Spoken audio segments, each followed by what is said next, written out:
your age right now, Mr. Unger, is, Gary? 72. Okay, so you're 72, and we understand you still have some game, and you're playing in the alumni game tonight. Right, and I brought my own puck so that I would maybe touch the puck one time. There's some pretty young guys playing. Red and I will just kind of watch. Yeah, how about the irony of that? It's the most famous and controversial trade in Blues history, or one of them, and now you're on the ice together. Well, we did play together with the Blues as well. So Red got traded back here from the Red Wings. Right. So we've known each other and played against each other for a long time. It was for me at that time, I was a pretty young guy, and Red was the face of the St. Louis Blues. So it was I had a tough haul coming in here and trying to replace him. He was an amazing guy, amazing captain. So. Yeah. Are you on the same team tonight with Red? Yes, probably. I would think so. So yeah. Maybe you guys could work magic together. Oh yeah, it'll be magic, all right.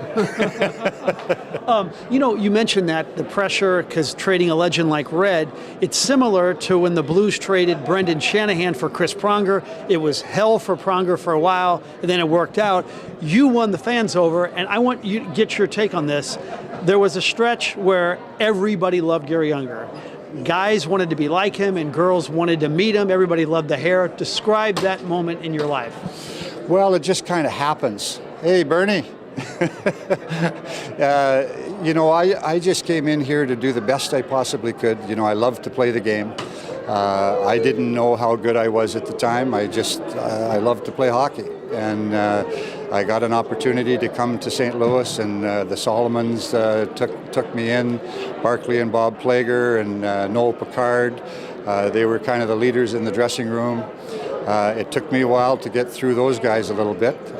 In fact, I think, probably a month or so before that time, I had a fight with Noel Picard when I was with the Red Wings. So, it was a tough time, but I always said the only pressure that happens to a person is the pressure you put on yourself.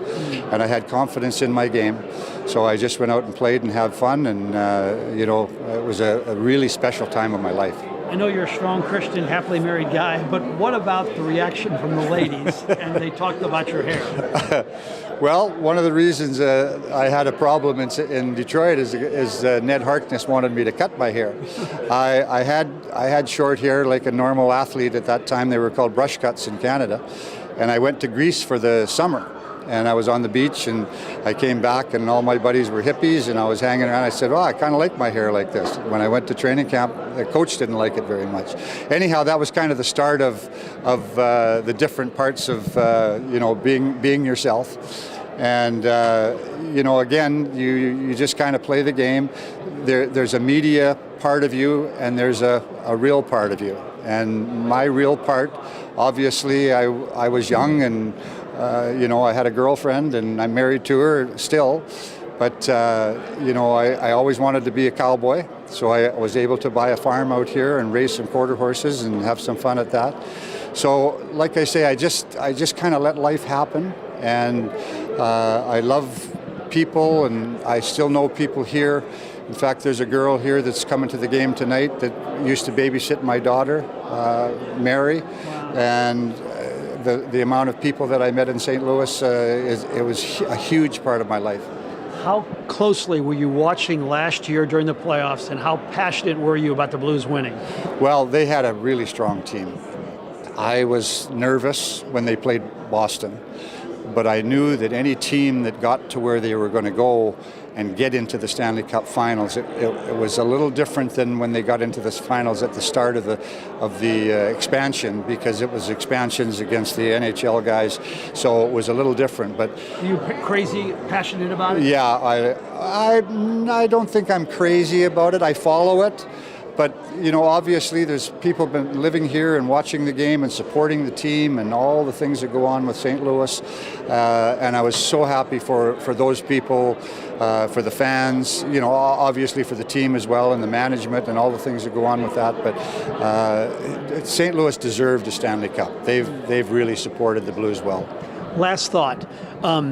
Give me an idea, and I think, I know you're a humble man, but while the hockey world will be focused on St. Louis, your sense of pride that you helped to get the Blues where they are. You were the most important player of your generation for the Blues. And this sense of pride that, boy, this is our franchise now. You played a role in it. You were a building block. Well, I don't have any tattoos, but if I did, it would be a St. Louis Blues emblem. Like I say, it was a major, major part of my life. We went through a lot of ups and downs. The team has gone through a lot of ups and downs with selling and different organizations, different companies coming in here, buying it, the old arena disappearing, all those things that went through. And like I say, there was a huge amount of people in St. Louis that were following, supporting, going along. They followed us whether we made the playoffs or whether we didn't make the playoffs. Obviously, you want to win it every year you played, but we just didn't quite have the horses at that time. But it was a sense of pride for St. Louis to win the Stanley Cup.